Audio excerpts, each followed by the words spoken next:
Hello दोस्तों, आज हम MTS हवलदार का जो एग्ज़ाम है 30 सितंबर से, उसके लिए केवल हमारे पास कितने दिन हैं? आज लगभग हमारे पास 12 या 14 दिन है, क्योंकि उसके बाद तो आप क्या हो सकता है एक कंटिन्यूसली तैयारी करेंगे, लेकिन सब्जेक्ट वाइज देखते हैं तो 12-14 दिन है। तो हम एक दिन में 2 टॉपिक यूज करते हैं और केवल क्योंकि 20 टॉपिक के आसपास है इसमें, तो आपके लिए वो 20 टॉपिक केवल 20 मिनट में 2 टॉपिक कंप्लीट हो जाते हैं। और उसका एग्जाम का लेवल भी बहुत ही सिंपल सा है, इसलिए अगर आप थोड़ी सी भी मेहनत कर लेते हैं तो आपका क्या हो जाएगा, ये एग्जाम पास हो जाएगा। तो आज हम पढ़ते हैं इस वीडियो में विशेष तौर पर इंटीजर्स और होल नंबर्स से संबंधित, क्योंकि सिलेबस सबसे इंपॉर्टेंट है। जो सिलेबस को सही ध्यान से करके पढ़ता है उसी का क्या होता है, एग्जाम पास, क्योंकि एग्जाम में उसी सिलेबस से आते हैं। तो सबसे पहले देखते हैं इंटीजर क्या है। देखो, इंटीजर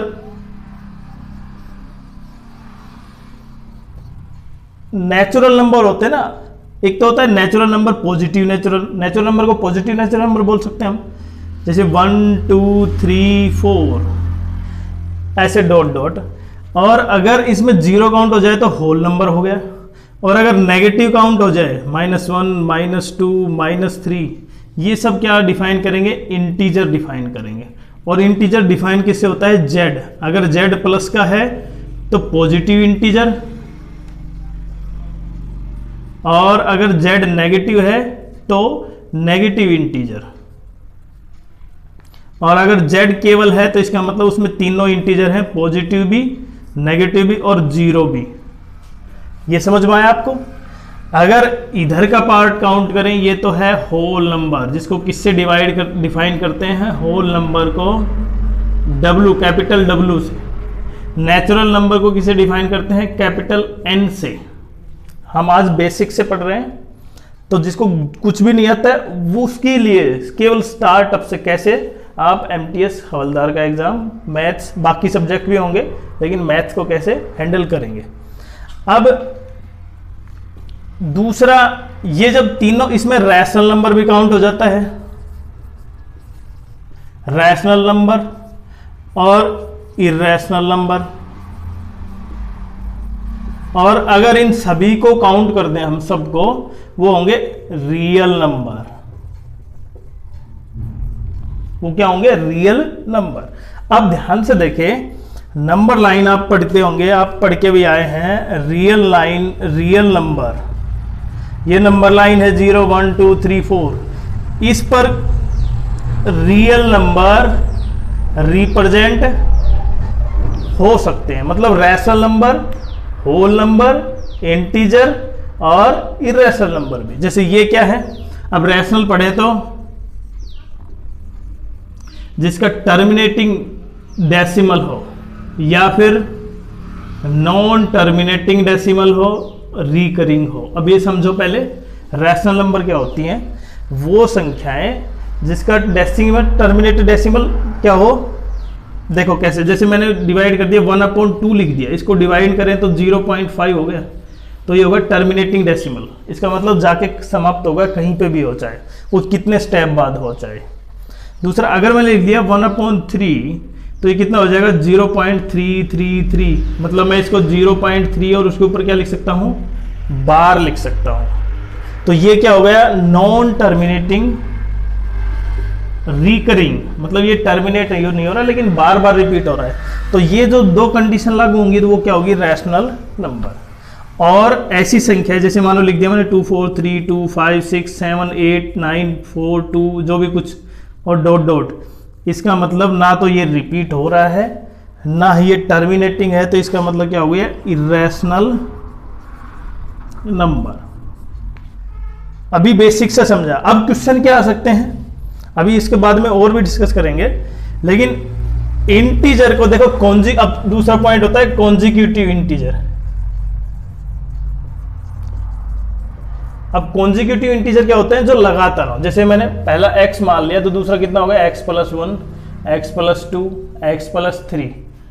तो अगर मान लो मैंने 3 संख्याएं हैं, 3 कॉन्जिक्यूटिव इंटीजर हैं, उनका सम कितना है, 10 है, तो मैं इसको कैसे लिख सकता हूं, इन तीनों का सम कर दो। देखो कितना हो जाएगा, इस तरह आप x की वैल्यू निकाल सकते हैं। अगर यही क्वेश्चन इवन नंबर में होता, मानो कि ये इवन नंबर है, तो मैं इस इवन नंबर क्या लिखता, एक तो पहला संख्या x हो गई, अगर 3 इवन नंबर है, दूसरी कितनी होगी x प्लस 2, क्योंकि अगर ये इवन नंबर है तो अगला इवन नंबर कौन सा होगा, जैसे मान लो 2 के बाद क्या आएगा 4, तो दोनों में डिफरेंस कितना हुआ, तो ऐड कितना करेंगे हम 2, उससे अगला कितना होगा x प्लस 4। समझ में आया आपको। तो अगर इवन और ओड पूछा जाता है तो दोनों को इसी तरीके से करना है आपको। ये अगर ओड मान लिया तो अगली क्या होगी, उसमें 2 ऐड कर देंगे, वो भी ओड हो जाएगा। तो ये इस तरह से कर सकते हैं। लेकिन अब जब सबसे इंपॉर्टेंट क्वेश्चन है कि इस तरह के क्वेश्चन आए तो ये रियल रिपीटिंग वाले, जैसे मानो find the value of 0.3 plus 0.43, इसको रिप्रेजेंट करना है। तो आपको क्या करना होगा, अगर डायरेक्ट देखो ये डेसिमल के बाद एक ही अक्षर उसी के ऊपर बार है तो इसको लिख देंगे 3/9। अगर अब की बार 2 है, डेसिमल के बाद 2 अक्षर हैं तो उसको लिख देंगे 43/99। और अगर 3 भी होता मानो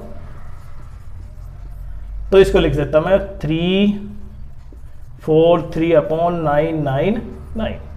तो ये तो होगा एक बेसिक सा। लेकिन अगर मानो ये संख्या ऐसे होती, केवल 3 के ऊपर बार है, इसके ऊपर बार नहीं है, तब आप इसको डायरेक्ट कैसे करेंगे, याद रखना, अगर 0.43 और 3 के ऊपर बार है तो इसको कैसे लिखेंगे हम, 43 आपको लिखना है, यहां पे जो संख्या है टोटल वो, उसमें से पहली संख्या माइनस करो, कितना हो गया 39, और यहां पे कितना हो जाएगा, वहां पे देखो 99 था, अब की बार कितना हो जाएगा 90 आएगा। तो देखो आपको डायरेक्ट आंसर समझ में आना चाहिए, क्योंकि आप क्वेश्चन करेंगे तो वहां पे आपको बेसिक फॉर्मूला समझ में आना चाहिए कि कैसे हुआ। अभी मैं क्या करवा रहा हूं, मैं डायरेक्ट आंसर करवा रहा हूं। एक और देखते हैं, अगर आपको ये समझ में नहीं आया तो देखो, मानो ये है 0.723, अब की बार क्या है 23 के ऊपर बार है, तो मुझे इसकी वैल्यू चाहिए। और इसके लिए क्या करेंगे, आपको क्या बताया था, सबसे पहले पूरी संख्या लिख लो, उसमें से पहली संख्या घटाओ जिसके ऊपर बार नहीं है, कितना हो गया 13 में से 7 गए 6, 1, 7, 716 हो गए।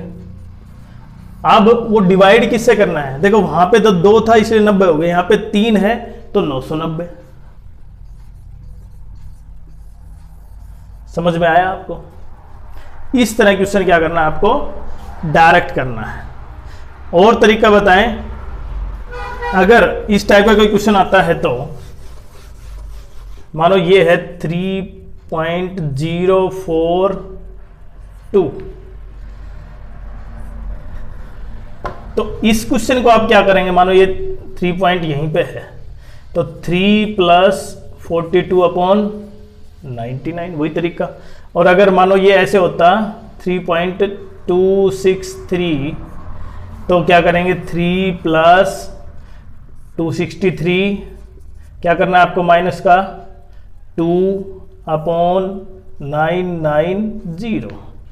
फॉर्मूला समझ में आया आपको, 261/990।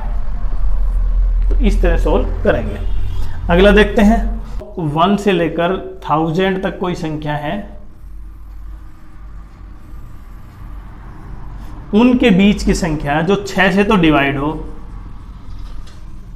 But not divisible by 9। अब क्या करेंगे आप पहले लिखो, देखो आपको क्या करना है, इस 1000 तक की बजाय मैं 100 तक की कर देता हूं तो समझ में आएगा। आप इसको डायरेक्ट डिवाइड करो, पूरा डिवाइड हो वहां तक चेक करना है 16, इसका मतलब 16 ऐसी संख्या है जो 6 से डिवाइड हैं। अब 9 से चेक करो, अगर मैं लिखना चाहूँ 6, 12, 18, 24, 30 और 36 चेक कर रहा हूँ मैं केवल। आप इनमें से देखो 18 पहली संख्या होगी जो 9 और 6 से डिवाइड होगी, तो आप क्या करेंगे 18 की टेबल माइनस कर देंगे, तो कितने होंगे 18, 100 को 18 से 5 90 हो गया। मतलब 5 संख्या ऐसी हुई जो 18 से डिवाइड है, तो 16 में से 5 माइनस करो 11। तो आप इस तरह सोल्व करेंगे। अगला, अगर इंटीजर में ये पूछा जाता है कि mod of x equal to 7 दे रखा है, देन द वैल्यू, तो इसकी वैल्यू क्या होगी? इन दोनों में से एक दे रखा है तो क्या होगी इसकी वैल्यू? जब आप मोड के अंदर माइनस पाते हैं तो x की वैल्यू कितनी हो जाएगी भाई? प्लस की टर्म में हो जाएगी। और दूसरा कि अगर इस टाइप का क्वेश्चन है x square plus y square किसके बराबर है? 25, तो x और y के कितने पेयर होंगे? How many pairs? तो आप इसमें देखो क्या कर सकते हो, आप इसमें एक सिंपल सी यूज कर सकते हो। 25 तो तब बनेगा जब यहाँ पे 3 हो और यहाँ पे क्या हो 4, तो x और y की जगह 3 और 4 आए। तो ये लिखो पहले, तो एक माइनस का करो एक प्लस का करो, एक ये प्लस का करो ये माइनस का करो, दो हो गए। एक दोनों माइनस के कर दो और एक दोनों प्लस के, तो मेरे पास कितने पेयर हुए? 4 पेयर हुए जो यहाँ पे शिफ्ट हो सकते हैं। समझ में आया आपको? तो देखिए अब अगला, किस टाइप के क्वेश्चन आ रहे हैं यहाँ पे कि कोई 3 संख्या कॉन्जिक्यूटिव इंटीजर है, प्रोडक्ट ऑफ 3 कॉन्जिक्यूटिव इंटीजर, क्या दे रखा है? मानो 72 दे रखा है।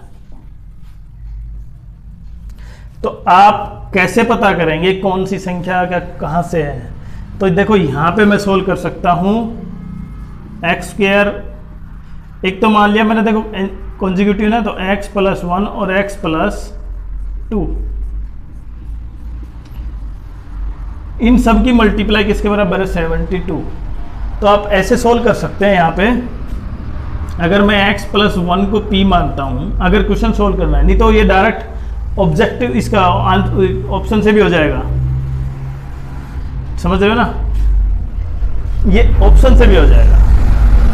तो अगर इस टाइप के क्वेश्चन है तो इसको p मानो, तो ये हो गया p माइनस 1, ये p और ये p प्लस 1। अब ये केवल एग्जाम्पल था कि इस टाइप के क्वेश्चन आए, तो आपको सोल्व कर लेना। अगला प्रॉपर्टी, अभी हम प्रॉपर्टी पे चलते हैं। सबसे पहले कम्यूटेटिव प्रॉपर्टी ऑफ एडिशन, उसमें होता है x प्लस वाई किसके बराबर होगा? y plus x। इसका मतलब अगर 3 प्लस 4 दे रखा है तो 4 प्लस 3, ये कौन सी प्रॉपर्टी हो? Commutative of addition. और अगर ये मल्टीप्लाई है तो कितनी हो जाएगी? ऐसे, ये मल्टीप्लिकेशन की है, commutative property of multiplication. Addition और सब्ट्रैक्शन की प्रॉपर्टी नहीं होती, याद रखना। एडिशन ये नहीं, सब्ट्रैक्शन की और डिवीजन की प्रॉपर्टी नहीं है। तीसरी एसोसिएटिव प्रॉपर्टी, प्रॉपर्टी क्या होती है? a प्लस बी प्लस सी, यहाँ पे देखो ब्रैकेट बाद वाले भी 2 संख्याओं पे है, तो इसको लिख देंगे a प्लस बी प्लस सी। ये होती है एसोसिएटिव प्रॉपर्टी ऑफ एडिशन। और मल्टीप्लिकेशन क्या हो जाएगी? a multiply b multiply c, वो किसके बराबर? a multiply b multiply c। ये लेफ्ट राइट हो सकते हैं, ये इधर आ जाए वो उधर चला जाए, तो ये होगी एसोसिएटिव। और होती है डिस्ट्रीब्यूटिव प्रॉपर्टी, इसको लिखेंगे a इंटू बी प्लस सी, तो इसकी मल्टीप्लाई करेंगे ए बी प्लस ए सी। यहां पे प्लस की बजाय माइनस भी हो सकता है, क्या हो जाएगा? ए बी माइनस ए सी। ये होती है डिस्ट्रीब्यूटिव प्रॉपर्टी। उसके अलावा एडिटिव इनवर्स,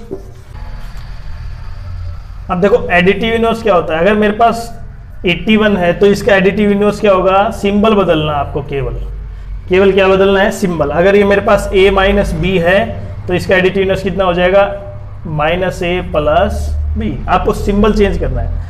मल्टीप्लिकेटिव इनवर्स में आपको रेसिप्रोकल करना है, जैसे 118 है उसका रेसिप्रोकल क्या हो जाएगा 1 अपॉन, आपको सिंबल नहीं बदलना, उसका रेसिप्रोकल करना है। जैसे मान लो a plus b upon c, तो इसका मल्टीप्लिकेटिव इनवर्स क्या होगा, c upon a plus b. तो ये थी प्रॉपर्टी।